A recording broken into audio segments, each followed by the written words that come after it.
హల్లెలూయా. యేసే మనకు ఆశ్రయం అనే టీవీ కార్యక్రమాన్ని వీక్షిస్తున్న మీ అందరికీ నజరేయుడైన యేసుక్రీస్తు నామమున శుభములు. ఎలా ఉన్నారండి? దేవుడు తన రెక్కల చాటున మనల్ని భద్రపరిచి మరొక వారాన్ని మనకు అనుగ్రహించిన దేవాది దేవునికి సమస్తమైన మహిమ ఘనత ప్రభావాలు కలుగును గాక. ఈ యొక్క వారం కూడా ఆ గొప్ప దేవుడు మనతో మాట్లాడాలని ఆశపడుతున్నారండి. ముందుగా మన యొక్క హృదయాలను సిద్ధపరచుకుందాం, ప్రార్థన చేసుకుందాం. సర్వోన్నతుడా, సర్వాధికారి, సర్వశక్తిమంతుడా తండ్రి, నీ గొప్ప కృప కాపుదల దయచేసి దేవా, నీ కార్యంతో నింపి సర్వశక్తిమంతుడా తండ్రి, నీ కార్యంతో నింపి నీ కాపుదల దయచేసి దేవా తండ్రి, గత వారమంతా కాచి కాపాడిన దేవాది దేవా సర్వాధికారి, ఈ వారం కూడా ప్రభా నీ బిడ్డలైన వారు ఎవరైతే యొక్క వాక్యాన్ని వింటున్నారో వారితో మాతో అందరితో నువ్వే మాట్లాడండి. కేవలం మేమందరం నీ సన్నిధిని అనుభవించాలి దేవా, నీ సన్నిధిని మేము అనుభవించాలి ప్రభా. సహాయంను దయచేయండి. సర్వశక్తిమంతుడా నీ కృపను అనుగ్రహించండి, జ్ఞాపకం చేసుకోనండి, నీ నామాన్ని మహిమపరచుకోనండి. ఆశ్చర్యకరుడా నీ సన్నిధిని మేమందరం అనుభవించాలి. నువ్వే సహాయంను దయచేయండి. ప్రతిదీ యొక్క అధికారంలోనికి తీసుకోదేవా, నువ్వే సహాయంతో నింపగలరని నజరేయుడైన యేసుక్రీస్తు నామమున అడిగి వేడుకొంచున్నాము తండ్రి. Amen, amen, amen. ఈ వారం మన యొక్క వాక్య ప్రసంగాంశంగా ఆదికాండము 15వ అధ్యాయము 2వ వచనం. ఆదికాండము 15వ అధ్యాయము 2వ వచనం. అందుకు అబ్రహాము, ప్రభువైన యెహోవా నాకేమి ఇచ్చినానేమి, నేను సంతానము లేని వాడనై పోవచ్చున్నానే. మరొకసారి చదువుకుందామండి. ఆదికాండము 15వ అధ్యాయము 2వ వచనం. అందుకు అబ్రాము, ప్రభువైన యెహోవా నాకు ఏమి ఇచ్చినానేమి, నేను సంతానము లేని వాడనై పోవచ్చున్నానే. ఈ వారం మన యొక్క వాక్య ప్రసంగాంశం, ఇంకా ఎప్పుడు ప్రభువా ఆశీర్వదింపబడేది అని అనుకుంటున్నావా? ఇంకా ఎప్పుడు ప్రభువా నేను ఆశీర్వదింపబడేది అని అనుకుంటున్నావా? చాలామంది మన జీవితాల్లో గత సంవత్సరం అనుకున్నాం నేను ఆశీర్వదింపబడతాను, ఈ సంవత్సరంలో నాకు కార్యం జరుగుతుంది అనుకున్నాం. కానీ ఆ సంవత్సరం అంతా అనుకోవడంతోనే ముగియబడిపోయింది. జరుగుతుంది అనుకోవడంతోనే. కానీ నూతన సంవత్సరంలో మన దేవుడు మనల్ని ప్రవేశపెట్టాడు. వచ్చిన నూతన సంవత్సరంలో ఒక నెల కూడా గతించిపోతూ ఉంది. ఈ ఒక మొదటి నెల కూడా అయిపోతూ ఉంది. కానీ మనలో చాలా మందికి ఇంకా ఎప్పుడు ప్రభా నేను ఆశీర్వదింపబడేది, ఇంకా ఎప్పుడయ్యా నేను ఆశీర్వదింపబడతాను అనుకుంటున్నావేమో. ఆ ప్రశ్న నీలో ఎప్పుడు వస్తుందో తెలుసా? ఎప్పుడు కలిగిందో తెలుసా? నీకంటే ఇతరులు ఆశీర్వదింపబడుతున్నప్పుడు, నీకంటే కొంతమందికి దేవుడు ఆ యొక్క ఆశీర్వాదాన్ని, వారు కోరుకుంటున్న ఆశీర్వాదాన్ని, నువ్వు కోరుకుంటున్న ఆశీర్వాదాన్ని వారి జీవితంలో దేవుడు జరిగించినప్పుడు నీకు ఆ యొక్క హృదయంలో నీకు ప్రశ్న వచ్చి ఉంటుంది, ప్రభా నేను ఎప్పుడు ఆశీర్వదింపబడతానయ్యా, నేను ఎప్పుడు, ఇంకా ఎన్ని రోజులయ్యా అని ఆలోచిస్తూ ఉన్నామేమో. ఆదికాండము 12వ అధ్యాయంలో దేవుడు అబ్రహాముని ఈ విధంగా పిలుస్తారు. అబ్రహాము, నీవు నీ బంధువులను, నీ యొక్క దేశమును, నీ యొక్క స్నేహితులను వదిలి, నీ ఇంటి వారిని, నీ బంధువులను, నీ యొక్క దేశమును, నీ ఇంటి వారిని, నీ తండ్రి ఇంటి వారిని వదిలి నేను చూపించే దేశానికి రావాలి అబ్రహాము అని చెప్పినప్పుడు, అప్పుడు అబ్రహాము వయసు ఎంతో మనందరికీ తెలుసు, 75 సంవత్సరాలు. ఆ 75 సంవత్సరాల వయసులో అబ్రహాము వచ్చినప్పుడు దేవుడు చెప్పాడు, నిన్ను అనేకమైన జనములకు ఒక తండ్రిగా చేస్తాను, అనేకమైన జనములు నీ సంతానం ద్వారా ఆశీర్వదింపబడతారు అని వాగ్దానంతో, అదే ఆ వాగ్దానమే ఒక ఆస్తిగా పొందుకొని అబ్రహాము వచ్చేసాడు. వచ్చిన తర్వాత అది 12వ అధ్యాయంలో జరుగుతుంది. కొన్ని సంవత్సరాల వరకు ఆ వాగ్దానం నెరవేరలేదు. ఆదికాండము 17వ అధ్యాయంలో అబ్రహాముకు 99 సంవత్సరాలు వస్తాయి. 99 సంవత్సరాలు వచ్చినప్పుడు దేవుడు ప్రత్యక్షమే చెప్తారు అబ్రహాముకు, అబ్రహాము వచ్చే సంవత్సరం కల్లా దేవుడు నీకు కార్యం చేస్తారు అని చెప్పినప్పుడు అబ్రహాము తరువాత ఆ యొక్క 100వ సంవత్సరంలో ఆదికాండము 21:1-4 మనం చూస్తే దేవుడు అబ్రహాముకు, శారాకు ఇస్సాకును అనుగ్రహిస్తారు కదా. అబ్రహాముకి దేవుడు వాగ్దానం ఉందండి 75 సంవత్సరాలప్పుడు. కానీ అది నెరవేర్చబడడానికి దేవుడు తన ఆత్మీయంగా తనని ఎంతగా దేవుడి మీద ఆధారపడుతున్నాడో చూశాడు. అంతేకాకుండా ఎంతగా దేవుడి మీద విశ్వాసం ఉంచుతున్నాడో, ఎంతగా దేవుడిని మాట మీద నమ్మకం ఉంచుతున్నాడో అబ్రహాముని దేవుడు చూశాడు. అబ్రహాముకు అనేక సార్లు ప్రశ్న వస్తుంది. వాక్యంలో మనం చూసినట్లయితే అబ్రహాము, ప్రభా ఇంకా నాకేమిచ్చినానేమి, ప్రభా నువ్వు నాకు అన్నీ ఇస్తున్నావు, నువ్వే నా బహుమానం అన్నావు, నాకేమిచ్చినా నేనయ్యా, నేను సంతానం లేకుండా ఉన్నానే, నా తర్వాతి తరం నా కుటుంబంలో లేదే అని అబ్రహాము అనుకుంటా ఉన్నాడు. కానీ దేవుడు చెప్తా ఉన్నారు, నీకు నేను సంతానాన్ని ఇస్తానని వాగ్దానం చేసిన దేవుడే ఆ యొక్క 100వ సంవత్సరంలో అబ్రహాంకు వాగ్దానం చేశారు. నువ్వు నేను ఎన్నో ప్రశ్నలు, ఈ యొక్క సంవత్సరంలో 1 నెల గతించిపోతుంది, అనేక మంది ఆశీర్వదింపబడుతున్నారే, ఈ సంవత్సరమైనా నేను ఆశీర్వాదం పొందుకుంటానా, ఈ సంవత్సరమైనా నాకు కార్యం జరుగుతుందా అన్న నీతో నాతో దేవుడు చెప్తున్నారు. తప్పకుండా వాగ్దానం ఇచ్చిన దేవుడు ఆ వాగ్దానాన్ని, ఆ యొక్క ఆశీర్వాదాన్ని, నువ్వు దేని కొరకైతే కన్నీరు కారుస్తున్నావో, దేని కొరకైతే నువ్వు అడుగుతా ఉన్నావో ఆ ఆశీర్వాదాన్ని తప్పక దేవుడు నెరవేరుస్తారు. అసలు భక్తుల జీవితాల్లో దేవుడు వాగ్దానాన్ని ఏ విధంగా నెరవేర్చారో 1, 2, 3 పాయింట్లో మనం నేర్చుకుందామండి. మొట్టమొదటిగా, ఆశీర్వదింపబడడానికి అవకాశం లేకపోయినా దేవుడు వాగ్దానాన్ని నెరవేరుస్తారు. నమ్ముతావా? నువ్వు నేను ఆశీర్వదింపబడడానికి ఈ లోకంలో ఏ అవకాశం ఉండకపోవచ్చు. నువ్వు వెళ్తున్న స్థితి, నువ్వు ఉంటున్న పరిస్థితులు, నువ్వు కలిగి ఉన్న క్వాలిఫికేషన్, కానీ వాగ్దానానికి ఏ సంబంధం లేకపోవచ్చు. ఆశీర్వదింపబడడానికి అవకాశమే లేకపోవచ్చు, కానీ దేవుడు నిన్ను ఆశీర్వదిస్తారు. యోసేపు 17 సంవత్సరాల వయసులో వాళ్ళ అన్నాళ్ళందరికీ ఒక 2 కళలు చెప్తాడు. మనందరికీ తెలుసు, మీ పనులన్నీ నా పనులకు సాష్టాంగ పడుతున్నాయి, సూర్యుడు చంద్రుడు నక్షత్రాలన్నీ నాకు సాష్టాంగ పడుతున్నాయి అని చెప్పినప్పుడు ఆ కళలకి యోసేపు వెళ్ళిన జీవితానికి సంబంధమే లేదు కదా అండి. ఆశీర్వదింపబడడానికి ఆ కళలు నెరవేరుతాయి. అయ్యో, నా 17 ఏళ్ల వయసులో నేను మా అన్నయ్యలతో ఆ యొక్క కళను నేను పంచుకున్నాను, ఆ కళ వచ్చిందని నేను చెప్పాను, కానీ ఆ కళ ఏంటి, నా పరిస్థితి ఏంటి, ఐగుప్తులో ఎన్నోసార్లు అనుకొని ఉంటాడు కదా యోసేపు. ఆశీర్వదింపబడడానికి అవకాశమే యోసేపు జీవితంలో లేదు. కానీ దేవుడు, గొప్ప దేవుడు, అవకాశాలు లేకపోయినా వాగ్దానం చేసిన దేవుడు, నమ్మదగిన దేవుడు, ఎటువంటి పరిస్థితినైనా మార్చగలిగిన దేవుడు కాబట్టి ఆ వాగ్దానాన్ని నెరవేర్చారు. నువ్వు వెళ్తున్న పరిస్థితి, నీకు ఇచ్చిన వాగ్దానం, నువ్వు వెళ్తున్న ఆరోగ్యం, నువ్వు వెళ్తున్న పరిస్థితి, నువ్వు చదువుకున్న చదువు, ఆ వాగ్దానానికి ఆ యొక్క పరిస్థితికి సంబంధం లేకపోవచ్చు. పరిస్థితులన్నీ దేవుడి చేతిలో ఉన్నాయండి. కాలగతులన్నీ దేవుడి చేతిలో ఉన్నాయి. ప్రతి ఒక్కటి దేవుడి అధికారంలో ఉన్నది. దానికి ఆ వాగ్దాన నెరవేర్పు కోసం ప్రతిదీ సమకూర్చే వాగ్దానాన్ని నెరవేర్చగలిగిన సమర్థుడు అని నువ్వు నేను నమ్మాలి. ఆ ఫస్ట్ పాయింట్లో చూస్తే, నీ స్థితి అంతే, నీ స్థితి ఇంకింతే అన్న వారి ఎదుటే దేవుడు నిన్ను ఆశీర్వదిస్తారు. నీ స్థితి ఇంతే అన్న వారి ఎదుటే దేవుడు నన్ను ఆశీర్వదిస్తారు. యోసేపు ఏమీ తెలియదు, వాళ్ళ తండ్రి చెప్పారు, నువ్వు వెళ్ళే అన్న యొక్క యోగక్షేమ సమాచారము నువ్వు కనుగొని రా అని చెప్పినప్పుడు యోసేపు తండ్రి దగ్గర నుంచి అన్నల దగ్గరకు వచ్చారు. అన్నల దగ్గరకు వచ్చి వారు దూరం నుంచే యోసేపుని చూసి, తమ్ముడు వస్తున్నాడు, యోసేపు వస్తున్నాడు అనలేదు, కలలుగాని వాడు వస్తున్నాడు అని అన్నారు. అని వచ్చిన తర్వాత, యోసేపు దగ్గరకు వచ్చిన తర్వాత ఆ అన్నయ్యలు ఏం చేశారండి, అతన్ని గుంటలో పడేశారు కదా. ఇంకా ఈ స్థితి అంతే, ఇంకా కలలు ఏమైపోతాయి, ఇంకా ఈ స్థితి అంతే, ఎవ్వరు కూడా బయటికి తీసుకెళ్ళ. కొంత సమయం అయిన తర్వాత వాళ్ళందరూ మిద్యానీయులకి అమ్మేశారు, ఇష్మాయేలుకి అమ్మేశారు యోసేపుని. ఏం జరిగింది, ఇంకా ఈ గతి ఇంతే, ఇంకా బానిస జీవితం అని అనుకున్నారు కదా. కానీ ఒక సమయం వచ్చింది, కొన్ని సంవత్సరాల తర్వాత వారి ఎదుటే ఆ యొక్క ఊహించని స్థితిలో యోసేపును దేవుడు ఉంచాడు. అనేక మంది మనల్ని ఈ స్థితిని చూసి, దేవుడి మీద నమ్మకం ఉంచుతున్నావు కానీ నీకే ఆశీర్వాదం లేదు, ఈ యొక్క స్థితిని చూసి అనేక మంది నేను ఇంతే అనుకుంటున్నారేమో. చనిపోయే వరకు నీ స్థితి ఇంతే, ఇంకా నీ స్థితిని ఎవరు మార్చలేరు, నీ స్థితి ఇంకా ఇలాగే ఉంటుంది అని అనుకుంటున్నారేమో. ఒక్కటి గుర్తుపెట్టుకో, నీతో దేవుడున్నారు, లోక రక్షకుడున్నారు.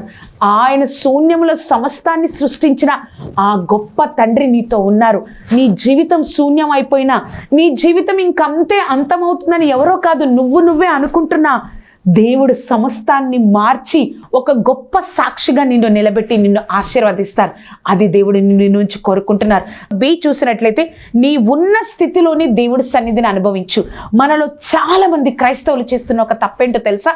దేవుడు ఆశీర్వాదాలు ఇస్తున్నప్పుడు దేవుని స్తుతిస్తాం, ఆరాధిస్తాం, దేవుని గొప్పతనాన్ని అందరికీ తెలియచేస్తాం, ప్రతినిత్యం ఆయన హృదయంలో ధ్యానించుకుంటాం, ఎంత గొప్ప దేవుడో చేస్తాం.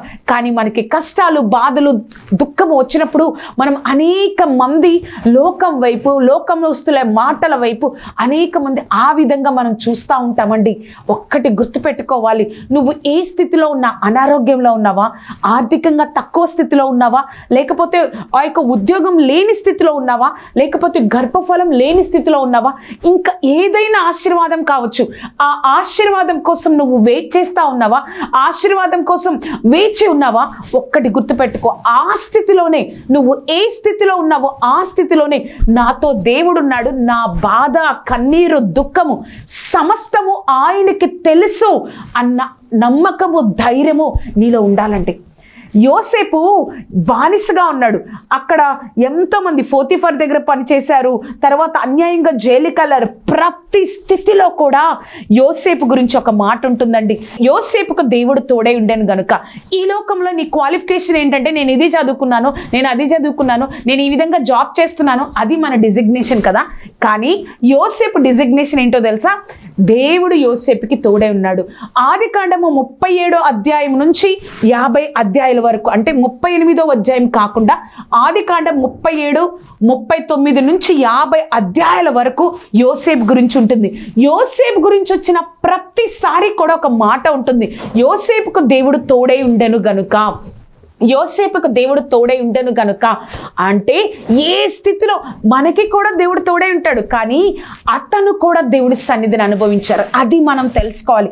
మనకి కూడా దేవుడు తోడై ఉన్నాడు, కానీ దేవుడికి ఇష్టమైన పరిశుద్ధత, దేవుడికి ఇష్టమైన ఆయన యందు భయభక్తులు కలిగి ఉండడం, దేవుణ్ణి ఎక్కువ ఆశ్రయించడం అది కోరుకున్నాడు. కాబట్టి యోసేపుకి దేవుడు తోడుగా ఉన్నాడు, యోసేపు కూడా దేవుడి సన్నిధిని అనుభవిస్తూ ఉన్నారు. అది మనం కోరుకోవాలి, అది మనం అనుభవించాలి. నువ్వు ఏ స్థితిలో ఉన్నా దేవుడి సన్నిధిని నువ్వు నేను అనుభవించాలి. ఆ ఫస్ట్ పాయింట్లో సి చూసినట్లయితే దేవుడి సమయం కోసం వేచి ఉండు. చాలా కష్టం అనిపిస్తుంది కదా, అయ్యో నాకన్నా చిన్నవాళ్ళు ఆశీర్వదింపబడుతున్నారే, నాకన్నా తక్కువ చదువుకున్న వాళ్ళకి ఉద్యోగాలు వచ్చేస్తున్నాయే, ఏంటి నా స్థితి, ఈ విధంగా ఉందేంటి నా స్థితి. కానీ దేవుడి సమయం కోసం నువ్వు నేను వేచి ఉంటే వారికంటే గొప్పగా దేవుడు మన తల పైకెత్తుతారు. ఆ యోసేపు జైల్లో ఉన్నప్పుడు పానదాయకుడికి, భక్షకారుడికి ఇద్దరికి కళలు వస్తాయి. ఇద్దరికి ఆ కళల యొక్క అర్థాలను చెప్తాడు. పానదాయకుడికి కళ అర్థం చెప్పినప్పుడు యోసేపు ఇలా అంటాడు, 3 రోజులలోగా నువ్వేం అవుతావు అంటే రాజు నీ తల పైకెత్తి నీ ఉద్యోగాన్ని నీకు ఇచ్చేస్తాడని చెప్పినప్పుడు ఆ పానదాయకుడు అని చెప్తాడు యోసేపు, అలా ఇచ్చినప్పుడు నీవు నన్ను జ్ఞాపకం చేసుకోవా, ఇక్కడి నుంచి ఈ జైల్లో నుంచి నన్ను బయటకు తీసుకురావా అని యోసేపు పానదాయకుడికి చెప్తాడు. అంతే కదా, ఏదన్నా అవకాశం ఉంటే నాకు ట్రై చేయవా అని చెప్తాం కదా, అలా చెప్పాడు. యోసేపు అనుకున్నాడు అతడు వెళ్ళి తప్పకుండా నన్ను బయటికి తీసుకొస్తాడు అని యోసేపు అనుకున్నాడు. కానీ ఆ సమయం కోసం వేచి ఉన్నాడేమో యోసేపు. కానీ ఇంకా ఆ పానదాయకుడు వెళ్ళిపోయిన 2 సంవత్సరాల తరువాత ఫరోకి కల వచ్చి ఆ కళ అర్థం చెప్పిన తరువాత ఎట్లా వచ్చాడు యోసేపు? ఒకే రోజు గృహంలో నుంచి ఆ ఖైదీగా ఉన్న యోసేపు ఒక రాజుగా దేవుడు బయటకు తీసుకొచ్చాడు కదా. నిజంగా ఆ పానదాయకుడు చెప్పినప్పుడు ఒక రికమెండేషన్ చేస్తే యోసేపు వచ్చి బయటకు వచ్చి మామూలు వ్యక్తిగా ఉండేవాడు. కానీ యోసేపు ఏ విధంగా బయటకు వచ్చాడు? ఒక రాజు తర్వాత ఒక ప్రధానమంత్రిగా ఆ ఐగుప్తు దేశానికి ఆ విధంగా దేవుడు బయటకు తీసుకొచ్చాడు కదా. తప్పకుండా దేవుడి సమయం కోసం వేచి ఉండు. అనేక మంది నిన్ను చూసి ఆశ్చర్యపోయే రీతిలో దేవుడు నన్ను నిలబెడతాడు. ఆ ఫస్ట్ పాయింట్లో డి చూస్తే నీ వాగ్దాన ఊహకు మించినదైనా నెరవేరుతుంది కదా. మనకి 37వ అధ్యాయం 1వ వచనంలో యోసేపుకి అనేకమైన కళలు వచ్చాయి. ఆ కళలకి తను వెళ్తున్న స్థితికి సంబంధమే లేదు. అసలు ఆ కళలు నాకు తెలిసి యోసేపు మర్చిపోయి ఉంటాడు.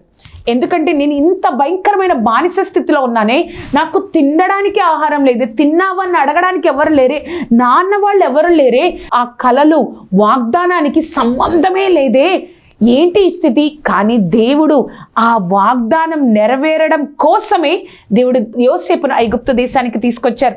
యోసేపును ఐగుప్తు దేశానికి తీసుకొచ్చి అక్కడ సిద్ధపరుస్తున్నారు. ఆ లేమిలోనే, ఆ కలిమిలోనే, ఆ దుఃఖంలోనే, ఆ అన్యాయంలోనే యోసేపును దేవుడు సిద్ధపరుస్తున్నాడు కదా. ఒక్కటి గుర్తుపెట్టుకోండి, నీ యొక్క వాగ్దాన ఊహకు మించినదా ఆ మించినదైన దేవుడు సమస్తాన్ని, నీ దుఃఖాన్ని, నీ అన్యాయాన్ని, నీ యొక్క బాధను, కన్నీటిని అన్నిటినీ వాడుకొని ఆ వాగ్దానాన్ని నెరవేరుస్తారు. అది నువ్వు నేను మర్చిపోకూడదు. అర్థమైంది కదండి. ఈరోజు మన యొక్క వాక్య ప్రసంగ అంశం, ఇంకా ఎప్పుడు ప్రభా నేను ఆశీర్వదింపబడేది అని అనుకుంటున్నావా? మొట్టమొదటిగా, ఆశీర్వదింపబడడానికి అవకాశం లేకపోయినా దేవుడు వాగ్దానాన్ని నెరవేరుస్తారు. దానిలో ABCD చూసాం. రెండవదిగా, ఏ స్థితిలో ఉన్న దేవుని చిత్తం నా జీవితంలో ఉందని గ్రహించి జీవించు. నువ్వు ఏ స్థితిలో ఉన్నావో, నీకు గొప్ప గొప్ప వాగ్దానాలు ఉన్నాయి, కానీ నీ స్థితి అలా లేదు. కానీ నీ హృదయంలో, చూసే వాళ్ళకి కాదు, వేరే వాళ్ళకి కాదు, నీ హృదయంలో ఒక ధైర్యం ఉండాలి. నేను దేవుడు వాగ్దానాలు నా జీవితంలో గొప్పగా ఉన్నాయి అంటే నేను దేవుడి చిత్తంలో గొప్పగా ఉన్నాను, దేవుడు ఎప్పటికైనా ఆ వాగ్దానాలు నెరవేరుస్తారని గ్రహించి ఆ విధంగా మన జీవితంలో గ్రహించి ఆ విధంగా మనం జీవించాలి. దావీదుకి దేవుడు సౌలు రాజుగా ఉన్నప్పుడే దేవుడు దావీదును అభిషేకించారు. అభిషేకించినప్పుడు ఏం జరిగింది? ఆ అభిషేకించినప్పటి నుంచి అన్ని కష్టాలే కదా దావీదుకి. అప్పటి నుంచి సౌలు దావీదుని ఎప్పుడు చంపుదామా అని, ఒక రాజు ఒక సామాన్యమైన వ్యక్తిని చంపడం చాలా తేలికైన విషయం, కానీ ఎప్పుడు చంపుదామా అని చూస్తారు. కానీ సౌలు దావీదుకి అనేక సార్లు దొరికిపోయినప్పుడు అప్పుడు ఒక మాట అంటాడు. ఏంటంటే, నేను చంపను, నేను బహు జాగ్రత్తగా ఉండాలి, ఎందుకంటే నా దేవుని చిత్తం నా మీద ఉంది కాబట్టి నేను ముట్టను, నేను చెయ్యను, నా శత్రువుని ఏమీ చేయనని చెప్తాడు కదా. మనము కూడా దేవుడి చిత్తం నా జీవితంలో ఉంది. నువ్వు ఏ స్థితిలో ఉన్నావో, లేమిలో, కలిమిలో, దుఃఖంలో, బాధలో, ఒక ఆశీర్వాదం కోసం వేచి ఉండి విసిగిపోయావేమో, ఆ స్థితిలో కూడా దేవుడి వాగ్దానం నా జీవితంలో ఉంది కాబట్టి నేను వేచి ఉండాలి. నేను లోకం వైపు చూడకూడదు. ఆ వాగ్దానం కాకుండా వేరే యొక్క తలంపులు, కార్యాలు నా జీవితంలోనికి అవకాశం ఇవ్వకూడదు అన్న ఆలోచన, అన్న గ్రహింపు నీకు నాకు ఉండాలండి. ఆ సెకండ్ పాయింట్లో చూస్తే, దేవుని దృష్టి నీ మీద ఉందని గ్రహించు కదా. ఎవ్వరు మన లేమిలో, కలిమిలో, దుఃఖంలో ఆశీర్వాదం లేకపోతే, డబ్బు లేకపోతే, ఒక ఆశీర్వాదం లేకపోతే ఈ లోకంలో ఎవ్వరు కూడా మనల్ని చూడరు కూడా, ఎవ్వరు కూడా మనల్ని గౌరవం ఇవ్వరు. కానీ నువ్వొక్కడి గుర్తుపెట్టుకోవాలి, దేవుని దృష్టి నీ నా మీద ఉంది అని. దేవుని దృష్టి నీ నా మీద ఉంది. దేవుడు సమూయేలుకి చెప్తారు, సమూయేలు, నువ్వు బెత్లెహేములో ఉన్న యెషయా కుమారుల్లో ఒక్కరిని ఇశ్రాయేల్ ప్రజల మీద రాజుగా ఎన్నుకోవాలి సౌలు తర్వాత అని చెప్పినప్పుడు సమూయేలు ఆ యొక్క బెత్లెహేముకు వెళ్తారు. అక్కడ యెషయా కుమారులందరూ ఎలియాబుని తీసుకొస్తాడు. ఎలియాబును చూడగానే చక్కగా సౌందర్యం ఉండగానే ఇతనేనేమో కోరుకున్న వ్యక్తి అని సమూయేలు లేచి నిలబడినప్పుడు, నువ్వు మనుషుల పై రూపం చూస్తున్నావు, అది కాదని చెప్పినప్పుడు ఇతను కాదు. తర్వాత అమినాదాబు, నేను కోరుకున్నవాడు ఇతడు కాదు. షమ్మా, నేను కోరుకున్నవాడు ఇతడు కాదు. అలాగా 7 కుమారులు కూడా నేను కాదు అని చెప్తారు. అక్కడ చూడండి, యెషయా అడిగే వరకు సమూయేలుకి చెప్పాలా నాకు ఇంకో కుమారుడు ఉన్నాడని. సమూయేలు అడుగుతాడు, నీ కుమారులందరూ ఇక్కడ ఉన్నారా, ఇంకెవరైనా ఉన్నారా? అక్కడ మొదటి సమూయేలు 16వ అధ్యాయం చదివితే మీకు అర్థమవుతుందండి. ఇంకా నీ కుమారులు ఎవరైనా ఉన్నారంటే, ఒక కుమారుడు ఉన్నాడు, కనిష్ఠుడు, చివరివాడు ఉన్నాడు, వాడు గొర్రెల కాపరంటే అతడు వచ్చే వరకు నేను ఇక్కడ కూర్చుంటాను అని చెప్పినప్పుడు, అతడు వచ్చినప్పుడు చూసారా, మనుషుల దృష్టిలో, మనుషుల మీద, ఆ యొక్క తండ్రికి కానీ వారు అన్నదమ్ములకు కానీ ఎవ్వరికి కూడా దావీదు మీద దృష్టి లేదు, దావీదు గురించి ఆలోచన లేదు. కానీ దేవుని దృష్టి దావీదు మీద ఉంది కదా. దేవుని దృష్టి నీ మీద ఉందని గ్రహించు. దేవుడి దృష్టి నీ మీద ఉంది. ఈ లోకంలో నీకెవ్వరు విలువ ఇవ్వకపోయినా దేవుడు తన హృదయంలో నీ స్థానం ఎంతో విలువైనది, నిన్ను వారికంటే గొప్పగా హెచ్చిస్తారు అని గుర్తుపెట్టుకో. ఆ సెకండ్ పాయింట్లో B చూసినట్లయితే, ఆత్మీయ నేత్రాలతో నీ ఆశీర్వాదాన్ని చూడు కదా. మనం వాగ్దానాన్ని పొందుకుంటాం, మనం దేవుడి సన్నిధిలో ప్రార్థన చేస్తాం, ఒక విషయం గురించి మనం ప్రార్థన చేస్తాం. ఆ ఉద్యోగ విషయమో, మ్యారేజ్ విషయమో, ఆ యొక్క గర్భఫలం విషయమో, ఏదో ఒక విషయంలో అవసరత కోసం ప్రార్థన చేస్తాం. ఆ ప్రార్థన చేసినప్పుడు నీ యొక్క ఆత్మీయ నేత్రాలతో ఆ ఆశీర్వాదాన్ని చూడు. దావీదుకి యెషయా చెప్తారు, నువ్వు వెళ్ళి మీ అన్న యొక్క యోగ సమాచారం తెలుసుకొని రా, వారు యుద్ధానికి వెళ్ళారని చెప్పినప్పుడు, వారు అక్కడ యుద్ధంలో, అక్కడ 3 అన్నదమ్ములు యుద్ధంలో 40 రోజులు గొలియాతు ఇశ్రాయేల్ ప్రజలను భయపెడతా ఉన్నాడు. ఫిలిస్తీన్లతో యుద్ధం చేస్తున్నప్పుడు 40 రోజులు గొల్యాతు భయపెడతా ఉన్నాడు. వాళ్ళు 40 రోజుల నుంచి గొల్యాతుని చూసి భయపడుతూనే ఉన్నారు. కానీ దావీదు వెళ్ళిన ఒక్క రోజే ఒక మాట అంటాడండి. ఏమంటాడో తెలుసా? 1 సమూయేలు 17వ అధ్యాయము 26వ వచనం. దావీదు జీవము గల దేవుని సైన్యమును తిరస్కరించుటకు ఈ సున్నత లేని ఫిలిస్తీయుడు ఎంతటి వాడు కదా. ముందే ఆత్మీయ నేత్రాలతో గొల్యాతుని చంపడం దావీదు చూశాడు. ఆత్మీయ నేత్రాలతో గొల్యాతుని చంపడం. సున్నతి లేని ఫిలిస్తీయుడు ఎంతటి వాడు, జీవము గల దేవుని సైన్యమును తిరస్కరించుటకు ఈ సున్నతి లేని గొల్యాతు ఎంతటి వాడు, ఫిలిస్తీయుడు ఎంతటి వాడు కదా. నీ యొక్క ఆశీర్వాదం పొందుకున్నట్లు నువ్వు ఆత్మీయ నేత్రాలతో చూడు. మన దేవుడు ఎంత గొప్ప దేవుడు అంటే, ఆత్మీయ నేత్రాలతో నువ్వు ప్రభా నువ్వు నాకు ఇస్తున్నావయ్యా, గర్భఫలాన్ని ఇస్తున్నావు, మంచి భవిష్యత్తుని ఇస్తున్నావు, మంచి ఉద్యోగాన్ని ఇస్తున్నావు అని నువ్వు ఎప్పుడైతే, మంచి ఆరోగ్యాన్ని ఇస్తున్నావు అని ఎప్పుడైతే నీ ఆత్మీయ నేత్రాలతో చూస్తావో అక్కడితో వదిలేసే దేవుడు కాదండి. ఆ సంతోషం అక్కడ ఒక 1 hour, ఒక 1 day, ఒక 2 days అది కాదు. ఆ ఆశీర్వాదాన్ని అనుభవింపజేసే గొప్ప దేవుడు నీకు నాకున్నాడు. ఆత్మీయ నేత్రాలతో నీ యొక్క ఆశీర్వాదాన్ని చూడు. నువ్వు దేని కొరకు ఆశిస్తున్నావు ఈ సంవత్సరంలో, నీ ఆశీర్వాదం కోసం ఆత్మీయ నేత్రాలతో నువ్వు చూసి దేవుని సన్నిధిలో ప్రార్థించు. ఆ సెకండ్ పాయింట్లో సి చూసినట్లయితే, నీ నీతి నిన్ను కాపాడుతుంది. నువ్వు ఎంత నీతిగా ఉన్నావు. నీతి అంటే ఏంటండి? ఏదైతే మంచిదో, ఏదైతే కరెక్టో దాన్ని మనం ఎన్నుకోవడం, దాన్ని మనం అనుసరించడమే నీతి. అబ్రహాము దేవుడి నమ్మెను, అది అతనికి నీతిగా ఎంచబడెను. అది మంచిది, అది కరెక్ట్ కాబట్టి అది నీతిగా ఎంచబడెను. ఇక్కడ దావీదును మనం చూసినట్లయితే, దావీదు అనేక సార్లు సౌలు దొరికిపోయేవాడు. సౌలుని చంపే స్థితి కూడా దావీదుకు వచ్చింది. కానీ దావీదు ఒక మాట అంటాడు, అభిషేకించిన దేవుడు అభిషేకించిన అభిషేక్తుడిని నేను ముట్టకూడదు, నేను చంపకూడదు అని చెప్పినప్పుడు అక్కడ వాళ్ళు అంటారు, నీ శత్రువును నీ దేవుడే నీ చేతికి అప్పగించాడు, నీకు ఇష్టం వచ్చినట్లు చేయి దావీదు అని చెప్పినప్పుడు దావీదు ఈ మాట అంటాడు, నేను దేవుడు అభిషేకించిన వ్యక్తిని నేను ముట్టకూడదు కదా. ఆయన నీతి ఆయన్ని కాపాడుతూ వచ్చింది. అందుకే దేవుడు చెప్తా ఉంటాడు ఏంటంటే, 1 సమూయేలు 24వ అధ్యాయము 6-7 వచనాలు. ఇతడు యెహోవా చేత అభిషేకం నొందినవాడు గనుక యెహోవా చేత అభిషేక్తుడైన నా ప్రభువు నేను ఈ కార్యము చెయ్యను. యెహోవా చేత అభిషేకం నొందాడు కాబట్టి నేను ఈ కార్యం చేయను. అర్థమవుతుంది కదా అండి. నువ్వు ఏదైతే నీతిని అనుసరిస్తున్నావో, ఒకరి అన్యాయం చేయకుండా దేవుడు చెప్పిన ఆజ్ఞలన్నిటినీ పాటిస్తూ దేవుడికి ఇష్టమైనట్లుగా భయభక్తులు కలిగి దేవుడికి ఇష్టమైనట్లుగా నువ్వు నీ జీవితాన్ని కాపాడుకుంటున్నావో నీ నీతి నిన్ను కాపాడుతుంది. ఆ యొక్క సెకండ్ పాయింట్లో డి చూస్తే, దేవుడు నిన్ను కాపాడుతున్నారు అంటే వాగ్దాన నెరవేర్పు కొరకే. దేవుడు నిన్ను కాపాడుతున్నారా, అది వాగ్దాన నెరవేర్పు కొరకే అని నువ్వు నేను మర్చిపోకూడదు. సౌలు ఎంతగా దావీదును తరుముతున్నా ఒక రాజు, ఒక సామాన్యమైన వ్యక్తిని పట్టుకోవడం ఎంత అండి కదా. కానీ ఎన్నోసార్లు తరుముతున్నా కూడా ఆ యొక్క సౌలు చేతుల నుంచి ఎవరు కాపాడారో తెలుసా? 1 సమూయేలు 23వ అధ్యాయము 14-15 వచనాలు. అయితే దావీదు అరణ్యంలో కొండ స్థలమందును జీపు అనే అరణ్యమును ఒక పర్వతం మందు నివసించెను. సౌలు అనుదినము అతన్ని ఎదికినను దేవుడు సౌలు చేతికి అతన్ని అప్పగించలేదు. అనుదినము ప్రతిరోజు ఇక తెల్లారు లేస్తే సౌలుకి ఏం పని అంటే రాజ్యం చూసుకోవడం, ఎలా ఉంది అది కాదు, దావీదుని చంపాలి, దావీదు ఎక్కడున్నాడు, ఇంకదే అనుదినము వెతుకుతున్నా కూడా సౌలు చేతికి దావీదుని దేవుడు అప్పగించలేదంట. సౌలు చేతికి దేవుడు దావీదుని అప్పగించలేదంట కదా. నువ్వు నేను కూడా దేవుడు నిన్ను కాపాడుతున్నాడు అంటే దాని అర్థం ఏంటో తెలుసా? వాగ్దానం నెరవేర్చడం కోసం దేవుడు నిన్ను సిద్ధపరుస్తున్నాడు. ఆయన యొక్క దేవదూతల కాపుదల భద్రత నీకు నాకు ఉంది. దావీదు సామాన్యమైన వాడు, సౌలు రాజు, కానీ అతని నుంచి దేవుడు కాపాడుతున్నాడు అంటే తర్వాత దావీదుని దేవుడు 3 సార్లు అభిషేకించాడు. మొట్టమొదటిగా సమూయేలు చేత అభిషేకం పొందుకున్నాడు రాజుగా.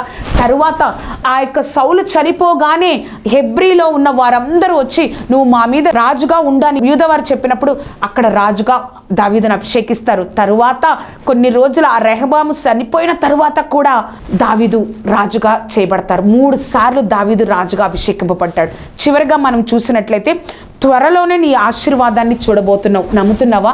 ఎప్పుడు చూస్తామో తెలుసా? ఆశీర్వాదాన్ని మనం ఎప్పుడు ఎప్పుడు త్వరలో చూస్తామో తెలుసా? దేవుడి సమయం కోసం వేచి ఉన్నప్పుడు నీ వాగ్దానం నీకు ఊహకు మించినదైనా అది నెరవేరుతుంది అని నువ్వు దృఢంగా నమ్మినప్పుడు, అంతేకాదు దేవుని దృష్టి నా మీద ఉంది, అలాగే ఆత్మీయ నేత్రాలతో నీ జీవితాన్ని చూడు, నీ యొక్క ఆశీర్వాదాన్ని చూడు, నా నీతి నన్ను కాపాడుతుంది, దేవుడు నన్ను కాచి కాపాడుతున్నాడు అంటే వాగ్దాన నెరవేర్పు కొరకే అన్న విషయాన్ని నేను గ్రహించాలి. అందుకే ఒక వాక్యాన్ని చదువుదామండి. కీర్తనలో 118వ కీర్తన 23వ వచనం, అది యెహోవా వలన కలిగినది, అది మన కన్నులకు ఆశ్చర్యము. నా ఆశీర్వాదాన్ని, నేను వేచి ఉన్న ఆశీర్వాదాన్ని చూసి ప్రతి ఒక్కరు ఇది మాట చెప్తారు, ఇది దేవుడి వల్ల కలిగినది, మనకి ఆశ్చర్యం వేస్తుంది. వారి జీవితాన్ని చూస్తే, వారి కుటుంబాన్ని చూస్తే, ఆ యొక్క తల్లి గారిని చూస్తే, ఆ యొక్క స్త్రీని చూస్తే మనకు ఆశ్చర్యం వేస్తుంది. ఎందుకో తెలుసా? దేవుడే వారిని ఆశీర్వదించారు అన్న ఆ యొక్క మాటను ప్రతి ఒక్కరు పలికేటట్లు దేవుడు ఈ సంవత్సరంలో నీ జీవితంలో కార్యం చేయబోతున్నారు. ప్రార్థన చేసుకుందామండి. సర్వోన్నతుడా, సర్వాధికారి, పరిశుద్ధాత్మదేవ, నాతో మాతో మాట్లాడిన విధానాన్ని బట్టి నీకు వందనాలు యేసయ్యా. ప్రభా, ఇంకా ఎప్పుడైనా నేను ఆశీర్వదింపబడతాను అని అనుకుంటున్నాం, కానీ తండ్రి నీ యొక్క సమయంలో మేము ఆశీర్వదింపబడితే ఇది యెహోవా వలన కలిగిన కార్యము, అది మనకు కన్నులకు ఆశ్చర్యము అన్న రీతిగా పరిశుద్ధాత్మదేవ ప్రతి ఒక్కరిని ప్రభా తండ్రి ఆశీర్వదించండి. ఇంకా ఎప్పుడయ్యా, నెల కూడా గడిచిపోయింది దేవా అని అడుగుతున్న ప్రతి ఒక్కరి జీవితంలో తండ్రి నువ్వు మాట్లాడావు దేవా. ఆత్మీయ నేత్రాలతో ఆశీర్వాదాన్ని చూడమన్నావు సర్వశక్తిమంతుడా. నా దృష్టి నీ మీద ఉందని మా అందరితో నువ్వు మాట్లాడావు దేవా. నీ నీతి నిన్ను కాపాడుతుంది, నిన్ను కాపాడుతున్నాను అంటే ఆ వాగ్దానం కొరకే అని నువ్వు మాట్లాడుతున్నావు దేవా. సహాయం దయచేయండి, నిలబెట్టండి అయ్యా, నీ గొప్ప కార్యంతో నింపండి దేవా, తోడేండి నడిపించు దేవా. సర్వశక్తిమంతుడా, నీ కార్యం జరిగించండి, నీ నామాన్ని మహిమపరచుకోనండి. ఈ కార్యక్రమాన్ని చూసిన ప్రతి ఒక్కరితో మాట్లాడి నిలబెట్టి కార్యం జరిగించిన దేవా, నీ నామాన్ని ఘనపరుచుకున్న దేవా, నువ్వే తోడేండి నడిపించి నీ కృపా రెక్కల క్రింద భద్రపరిచి బలపరచగలరని నజరేయుడైన యేసుక్రీస్తు నామంన అడిగి వేడుకొచ్చున్నాము తండ్రి. Amen, amen, amen. చూశారు కదండి, దేవుడు తప్పక ఇంకా ఎప్పుడు ప్రభా అని అనుకుంటున్న నీతో నాతో దేవుడు ఏం చెప్తున్నారో తెలుసా?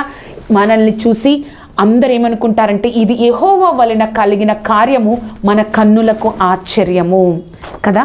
దేవుడు తప్పక మిమ్మల్ని ఆశీర్వదించును గాక. ఈ యొక్క కార్యక్రమం మీకు ఆశీర్వాదకరంగా ఉన్నట్లయితే మీ యొక్క స్నేహితులకు, బంధువులకు ఈ యొక్క కార్యక్రమాన్ని పరిచయం చేయండి. అంతేకాదు ఈ కార్యక్రమం గురించి, నా గురించి ప్రార్థన చేయండి.